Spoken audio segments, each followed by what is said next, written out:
From reading the comments on my last couple of tier list videos, there's seemingly been some disagreement as to whether to make tier list videos on the two DPS roles, or instead on the heroes Zarya and Brig, who have primarily been the heroes these players have had to play this season in the 3-3 GOATS meta. However, I've decided that in the interest of clarity, but at least for today, I'll be focusing on the specific heroes themselves, rather than getting caught up with ranking players playing vastly different stuff from one another, as I bring you guys my Overwatch League Zarya tier list video.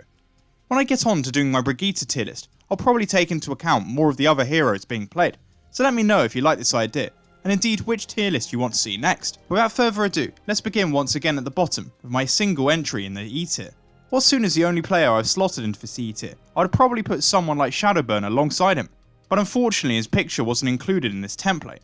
The pair have been one of Paris's main issues all season when running GOATs, having played significantly worse than others at the Zarya position.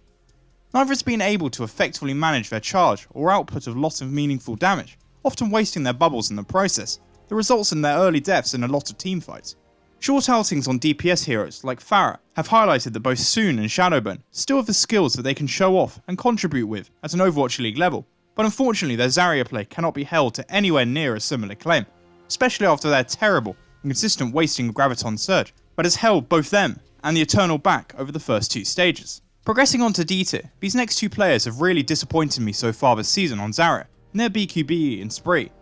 When the Outlaws put Spree into the lineup to play Zarya, I thought it looked like a terrific idea after his very impressive inaugural season showings on the hero, especially on the map King's Row, but since the start of this season, he's looked really poor and underwhelming. Spree now looks uncomfortable when he plays with terrible bubble usage around his team, alongside poor positioning, and I think that the fact he's now been subbed out of the starting lineup on a bad team that went 0-7 this past stage just highlights how below average he's been, which is why I have him in the D tier.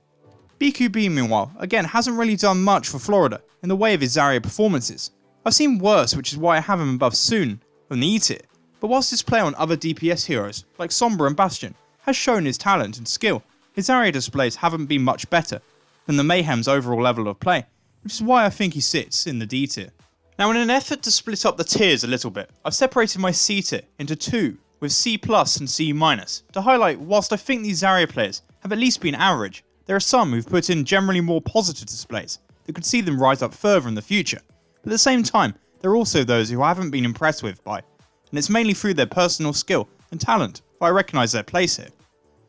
Obviously, I'll start with those in my C- tier first, and to begin with, I'll have to talk about two players that haven't really been able to translate top quality DPS play across to Zarya, as I'll be talking about Shawful and Happy. The pair's displays on Zarya this season so far haven't been special at all, with not much to say other than they've been consistently outplayed by their opposite numbers a lot of the time, as they've attempted to adjust to this meta. I think that once the meta shifts back to DPS, these two should be able to return to their potential and promise, but at the moment, Zarya isn't a hero that just doesn't seem to suit them, with pretty average performances up to now. Besides these two, I have KSF and Corey, who despite being this tier beside them, have shown a much more consistent and improving level of play. Throughout the season, I've been saying that Corey has been one of the few bright spots on Washington's side. That's not to say he's been excellent, and I certainly feel that a lot of other Zaryas play at a higher level than him, but ultimately his quality has been up to at least average standard for what I'd expect of an Overwatch League Zarya. KSF meanwhile struggled very early on in stage 1, with the team swapping him in and out for Kariv. It looked like he wasn't at all adjusting to the role. But as stage 2 came around and progressed, he improved drastically and honestly surprised me at how much of an impact he was having in line with the Valiant's revival, which is what keeps him clearly away from those in the lower tiers. Right now I'd have to say the quality of both is average, and the players above them, at least in my opinion, have shown a lot more so far, but if their development continues to improve over the coming stages, they could look to establish their Zarya play increasingly, earning more praise in the process. I think when now looking at my C+ tier, but it just goes to show the quality of Zarya play is currently on offer in the league, as I think all of these players have shown plenty of positive promise, but I think in many cases it's due to the smaller sample size that holds them back quite a bit.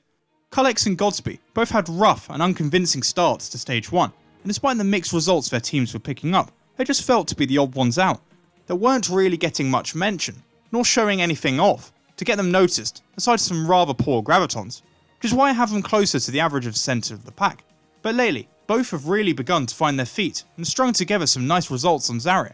Godsby playing an important secure role in the Sparks' late surge towards the playoffs. as Colorhex put on really impressive performances in Boston's upset over the Gladiators at the end of Stage 2, so I think the grounding potential of the player slots him nicely into this C+ position. Joining these two is the trio of Dante, Bacon Jack and Baby Bay. This trio especially are mainly held back this far by their sample size more than others, in spite of some great recent performances. Bacon Jack has shared Zarya duty between Lei Young and Yang Xiaolong, and of the three, I think by far and away he's been the best, with the most consistent displays, as well as a clutch factor that saved Chengdu a number of times now, and this shows his promise when flexing away from his familiar DPS role onto Zarya. Dante meanwhile has been one of the few highlights of his past 0-7 stage for Houston, and ever since he's taken the position from Spree, he's looked like the best player on the Outlaws. I think his flexes onto other heroes like Sombra perhaps have shown him at his best, but his Zarya has provided his side with at least some dependable quality, but is missing pretty much everywhere else on the team. Lastly, Baby Bay is perhaps the one player here who could be moved up to tier high after his fantastic recent series against New York, but I've just restrained myself from doing that for the moment, as even with the massive progress he's made on Zarya over the course of his stage, since his trade to start on Atlanta, his first few matches, even to now, have shown a little inexperience with some very telegraphed gravitons that have been eaten, as well as misusing his bubbles, but if this is improved moving forward, he can definitely contest Voser and beat it in no time at all. As for my beat it that I want to get on to discussing now, I think one of the things that begins to separate these players from those in the tier below is the overall impact they have on their matches, whether through damage and eliminations or just a clutch factor that sees some of these Zaryas completely take over and carry games in their own. The two players I have nearer the bottom end of this tier are Fleta and Carpe, who had this been a standard DPS tier list and not one focusing on Zarya, would have likely found themselves in S tier. Whilst their transitions to Zarya have been alright, they haven't really been able to consistently have as much of an impact as others around them. Fleta had some impressive early displays. One thing that I think continually held him back was his poor efficiency with gravitons that comparatively were eaten far more often, and it was this, alongside sometimes getting caught out of position, that saw him being subbed out for Fitz, who statistically has outplayed him and suited the team more since. Carpe meanwhile continued to be Philly's main driving force, and was behind him and Boombox's play early on this season, that the Fusion found their success. But like the rest of his team, his own personal performance had dropped off for the second half of Stage 1 and the beginning of Stage 2, highlighting how his level of play has dropped when playing Zarya. But recent series, particularly the one against San Francisco, restored my faith in his ability to think that he still deserves a place in my B tier.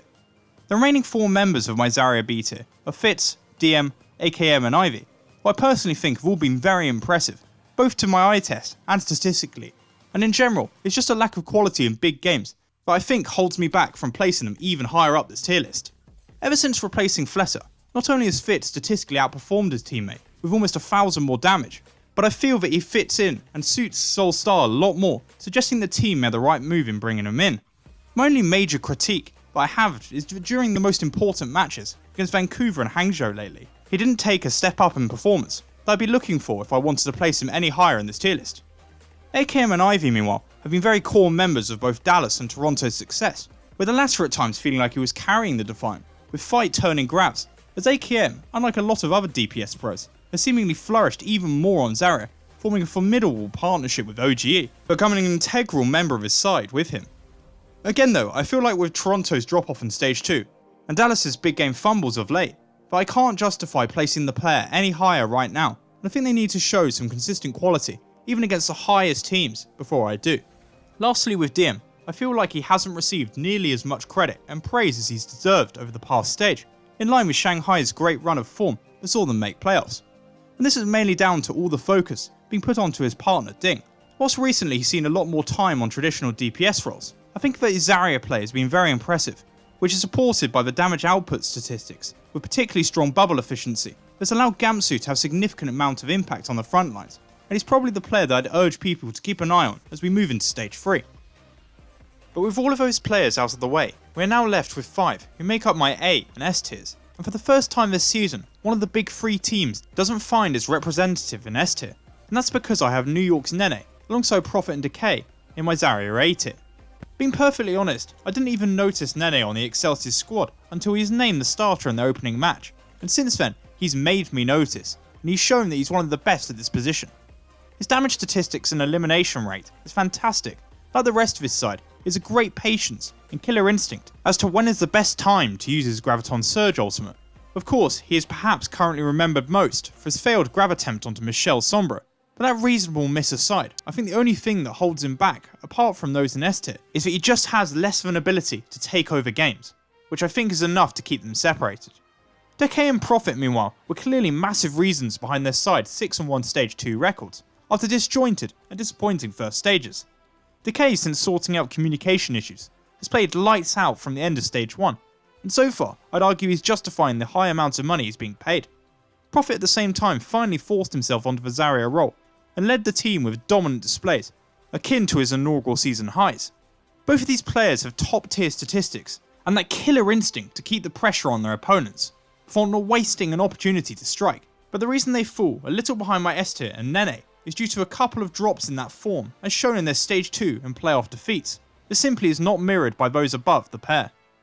Unsurprisingly, I'm left putting Sinatra and Xiaomin Su in my S tier, as they've been by far and away the best two Zarya's players in the league, and are arguably two of the leading candidates for this year's league MVP so far. Obviously their statistics in almost every category lead everyone else in the chasing pack, and there have been very few instances where their quality has significantly dropped off, especially in recent matches where they've been forming at their best with outstanding control and management of shield usage on themselves and teammates that just isn't matched on the same understanding by anyone else on this list. I understand that there are those who are not a fan of Sinatra's cocky personality, but sometimes is negatively translated in game for unnecessary gravitons on retreating targets. But right now, I think he is just the slightly better of the two Zarya players, with his ego lending itself perfectly to the aggressive but calculated Zarya style that was the driving force behind the Shock's ascension to the Stage 2 final success. And with that, we've reached the end of my Zarya tier list, and I'd like to thank you for watching. Again, let me know which tier list you want to see next. Otherwise, if you enjoyed, please be sure to like and subscribe for this continuing Overwatch League coverage and content.